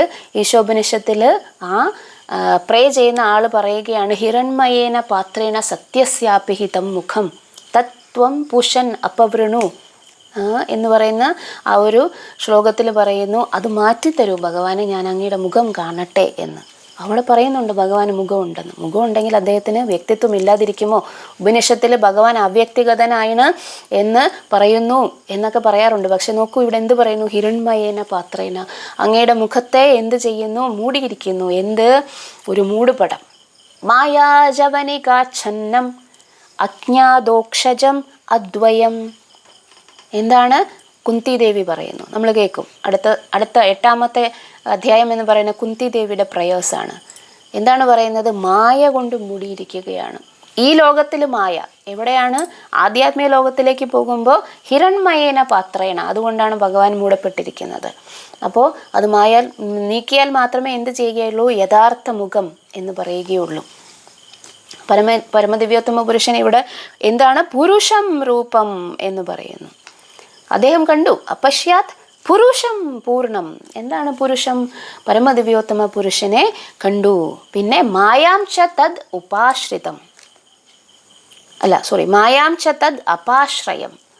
എന്താണ് മായ?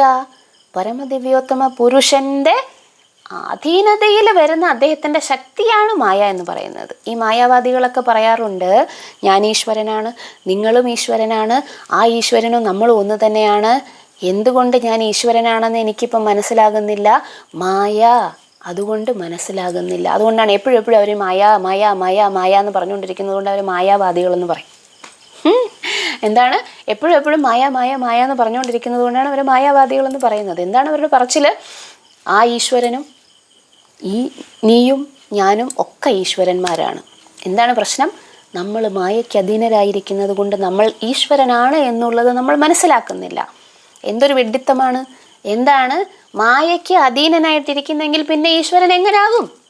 ഇവിടെ പറയുന്നു മായാം ച തദ് അപാശ്രയം. എന്താണ്? ഭഗവാന്റെ അധീനതയിലാണ് മായ.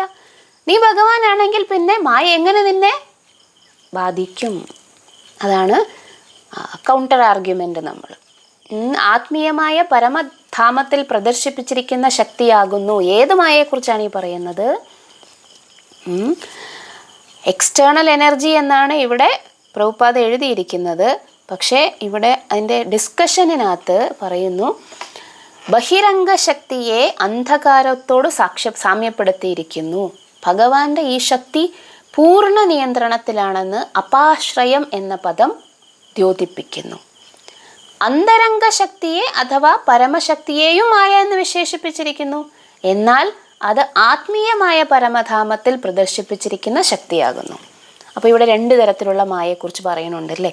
ആരാണ് ഈ 2 തരത്തിലുള്ള മായ എന്ന് പറയുന്നത്? ഒന്ന് എക്സ്റ്റേണൽ എനർജി, 2 ഇന്റേണൽ എനർജി. ബഹിരംഗ ശക്തി, അന്തരംഗ ശക്തി. ഈ ബഹിരംഗ ശക്തിയാണ് നമ്മളെ ഭൗതിക ലോകത്തിൽ ത്രിഗുണങ്ങളായിട്ട് ബാധിക്കുന്ന മായ അല്ലേ. നമ്മൾ പിന്നെ എങ്ങനെ ആണ് ഭക്ഷണം കഴിക്കുന്നത്, നമ്മൾ എങ്ങനെയാണ് ജീവിക്കുന്നത്, വസ്ത്രം ധരിക്കുന്നത്, ഇതെല്ലാം ഗുണങ്ങൾക്കനുസരിച്ചാണ്. സത്വഗുണം, രജോ ഗുണം, തമോ ഗുണം. സത്വഗുണത്തിലുള്ള ആൾക്കാർ അതിനനുസരിച്ച് ഭക്ഷണം കഴിക്കും, വസ്ത്രം ധരിക്കും, അങ്ങനെയൊക്കെ ചെയ്യും. ഇനി രജോ ഗുണത്തിലുള്ള ആൾക്കാർ അതിന് തക്കതായിട്ടുള്ള സ്വഭാവങ്ങളുണ്ടാകും. ഇതെല്ലാം എന്താണ്? ഈ മായയാണ് ദുർഗ എന്ന് പറയുന്നത്. എന്ത് പറയുന്നു ഭഗവാൻ? ദൈവീഹിയേഷ ഗുണമയി മമ മായ ദുരത്യയ മാമേവ യേ പ്രപദ്യന്തെ മായാം ഏതാം തരന്തി തേ. ഇത് എൻ്റെ മായയാണ് എന്ന് പറയുന്നു. ആര്? ഈ മായ. ഏത് മായ? ബഹിരംഗ ശക്തി, അതായത് എക്സ്റ്റേണൽ എനർജി. ഇവിടെ ഭൗതിക ലോകത്തിൽ നമ്മളെ ഈ മായയാണ് കൺട്രോൾ ചെയ്യുന്നത്. എന്ത് ചെയ്യുന്നു? നമ്മളെ വിവിധ തരത്തിലുള്ള നമ്മുടെ ആഗ്രഹത്തിനനുസരിച്ച് നമ്മൾക്ക് ശരീരവും നൽകി വിവിധ ഗുണങ്ങളിൽ അവയെ പ്രവർത്തിപ്പിച്ച് എല്ലാത്തിനെയും കൺട്രോൾ ചെയ്യുന്നത് ആരാണ്? ദുർഗാദേവി. ആ ദുർഗയുടെ കൺട്രോളർ ആരാണ്? ലോർഡ് ശിവ. ശിവനും ശക്തിയുമാണ് ഈ ഭൗതിക ലോകത്തിൽ എന്ത് ചെയ്യുന്നത്? ഈ ജീവാത്മാക്കളെ എല്ലാം ഈ മായയിൽ കൺട്രോൾ ചെയ്യുന്നത്. പക്ഷേ ഇനിയൊരു മായയുണ്ട്, ബഹിരംഗ ശക്തി എന്ന് പറയുന്നു. അന്തരംഗ ശക്തി എന്ന് പറയും. ബഹിരംഗ ശക്തി എന്താണ്? External energy. ഇന്റേണൽ എനർജി, അന്തരംഗ ശക്തി, അതാരാണ്? യോഗമായ. യോഗമായ എന്ന് പറഞ്ഞാൽ എവിടെയാണ്? നിങ്ങൾ നോക്കൂ, യശോദമയ്യ ഭഗവാനെ എന്ത് ചെയ്യുന്നു? മണ്ണ് കട്ട് തിന്നുന്നതിനും അല്ലെങ്കിൽ വെണ്ണ കട്ട് തിന്നുന്നതിനും മണ്ണ് തിന്നുന്നതിനും ഒക്കെ എന്ത് ചെയ്യും? ഭഗവാനായിട്ട് ഓടിക്കും. എന്നിട്ട് എന്ത് ചെയ്യും? ഭഗവാന്റെ വായ തുറന്നു നോക്കുമ്പോഴേക്കും Krishna Krishna, yes mamma, eating dirt, no mamma, open your mouth. വായി തുറന്നപ്പോൾ telling lies, no mama, open your mouth. എന്താണ് കണ്ടത്? പവിത്രയും കിഷോരിയോടും ചോദിച്ചു കഴിയുമ്പോൾ പറയും ബ്രഹ്മാണ്ടം കണ്ടു എന്ന് പറയും. ആ വായ്ക്കുള്ളിൽ അനേകം പ്രപഞ്ചങ്ങളെയും അതിൻ്റെ അകത്ത് ഭൂമിയെയും അതിൽ വൃന്ദാവനത്തെയും അതിൽ തന്നെയും തൻ്റെ മുന്നിൽ വായും തുറന്നു നിൽക്കുന്ന കൃഷ്ണനെയും കാണുന്നു എന്ന് പറഞ്ഞിട്ട് യശോദമാത ആകപ്പാടെ എന്താകും? സംഭ്രമത്തിലാകും. അപ്പോൾ ഇതാരാണ്? ഇതെന്ത് മായയാണ്? ഇത് ഇൻറ്റേർണൽ എനർജി അല്ലെങ്കിൽ അന്തരംഗ ശക്തി. ഭക്തന്മാരെ പരമദിവ്യോത്തമ പുരുഷനോടൊപ്പം അദ്ദേഹത്തിൻ്റെ ലീലയ്ക്ക് വേണ്ടിയിട്ട് എന്ത് ചെയ്യുന്ന, സഹായിക്കാൻ വേണ്ടിയിട്ട് അവതരിച്ചിരിക്കുന്ന അദ്ദേഹത്തിൻ്റെ നിത്യ സിദ്ധന്മാരായിട്ടുള്ള ഭക്തന്മാരെ വന്നിട്ട് കൺട്രോൾ ചെയ്യുന്നത് ആരാണ്? ഈ മായയാണ്. ഭഗവാൻ പറയുന്നു, മഹാത്മാനസ്തു മാം പാർത്ഥ ദൈവീം പ്രകൃതിമാശ്രിതഃ. നേരത്തെ പറഞ്ഞു മമ മായ ദുരത്യയ. ആ മായ ഏത് മായയാണ്? എന്ത് മായ? ആ മായ എന്ന് പറയുന്നത് ബഹിരംഗ ശക്തിയാണ്. ഇവിടെ എന്ത് പറയുന്നു? മഹാത്മാനസ്തു മാം പാർത്ഥ. ഭക്തന്മാർ, മഹാത്മാക്കൾ, അവരെയാണ് ഭക്തന്മാർ എന്ന് പറയുന്നത്. ദൈവീം പ്രകൃതിമാശ്രിത. എൻ്റെ ശക്തി ഇൻറ്റേർണൽ എനർജിയിലാണ് അവർ. ആരാണ്? ദൈവീം പ്രകൃതി, യശോദാമാതായും ഒക്കെ. ആ മായയ്ക്ക് 3 പേരുകളുണ്ട്. സംവിത്ത്, സാന്ദിനി, ഹ്ലാദിനി, ഇങ്ങനെ 3 പേരുകളുണ്ട്. ഇതിൻ്റെ ഡീറ്റെയിൽസ് ഇപ്പോൾ നമുക്ക് തൽക്കാലം പറയണ്ട, കാരണം അത് ഒരുപാട് വലിയ ഡീറ്റെയിൽസാണ്. നമുക്ക് പതുക്കെ പറഞ്ഞു പോകാം. അപ്പോൾ ബഹിരംഗ ശക്തി എക്സ്റ്റേണൽ എനർജി, അന്തരംഗ ശക്തി ഇൻറ്റേർണൽ എനർജി. പക്ഷേ അതിന് 3 ഫോംസ് ഉണ്ട്. സംവിത്ത്, സന്ദിനി, ഹ്ലാദിനി, ഇങ്ങനെ 3 ഫോംസ് ഉണ്ട്. ഓക്കെ. അപ്പം ഏത് മായയാണ് കണ്ടത്? ഇവിടെ ബഹിരംഗ ശക്തിയെയാണ് കണ്ടത്. അദ്ദേഹത്തിൻ്റെ, അതായത് ഭൗതിക പ്രകൃതിയിൽ ഭഗവാൻ വന്നിട്ട് അവതരിക്കുന്നതും, പക്ഷേ നമ്മൾ ജനിക്കുന്നത് പോലെ അല്ല ഭഗവാൻ വന്നിട്ട് അവതരിക്കുന്നത്. കാരണം എന്താണ്? ഭഗവാനെ ഈ മായ ബാധിക്കുകയില്ല. നമ്മളെയൊക്കെ ഈ മായ ബാധിക്കും. ആര്? ഭൗതിക ലോകത്ത് നമ്മൾ ജനിച്ചു കഴിഞ്ഞാൽ ഉടനെ ഞാൻ ഈ ശരീരമാണ് എന്ന് വിശ്വസിക്കുന്നതേ ഈ മായയുടെ ഇൻഫ്ലുവൻസിലാണ്. പക്ഷേ ഭഗവാൻ അങ്ങനെയല്ല. അപ്പോൾ ഭഗവാനെ ദർശിച്ചപ്പോൾ ഭഗവാന്റെ കൂടെ ഭഗവാന്റെ നിയന്ത്രണത്തിലുള്ള ബഹിരംഗ ശക്തിയെയും അദ്ദേഹം ദർശിച്ചു എന്ന് പറയുന്നു. ഓക്കെ. അപ്പോൾ നമുക്ക് 5ാമത്തെ ശ്ലോകം മുതൽ അടുത്തയാഴ്ച കേൾക്കാം. എന്താണ് അദ്ദേഹം ഇനി കാണാൻ പോകുന്നത്? എങ്ങനെയാണ് അദ്ദേഹം ഈ ഒരു ചാപ്റ്ററിൻ്റെ പേര്, അതായത് ദ്രോണൻ്റെ പുത്രൻ അശ്വത്ഥാമാവ് ശിക്ഷിക്കപ്പെടുന്നു എന്ന ആ ഒരു ഇതിലേക്ക് എത്തിച്ചേരുന്നത് എങ്ങനെയാണെന്നുള്ളത് നമുക്ക് അടുത്ത ക്ലാസ്സിൽ കേൾക്കാം. ഹരേ കൃഷ്ണ.